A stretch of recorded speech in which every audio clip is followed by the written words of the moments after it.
Welcome friends, and let's see how we can generate a random numbers between 2. Here go to the operators and drag and drop pick random. By default you will have a random number from 1 to 10. So when you click on this, it will generate a random number from 1 to 10. Now let's choose 1 to 100. So it is generating a random number between 1 to 100. Whenever you click each time you will have a different value. If I change the 1 to a certain different value, you will have a different random numbers.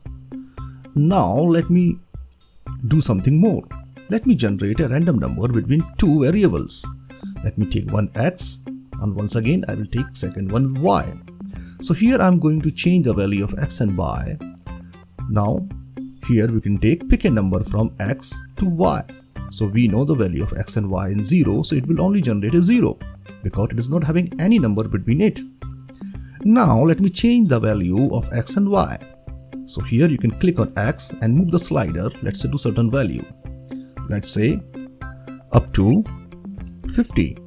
Now it will generate a random number from x, that is 0, to y, that is 250. You can also change the value of y, let's say generate a random number from 40 to 50. So here it will generate only that number between the 40 to 50. So it is pretty easy to use the pick a number that will use to generate the random number.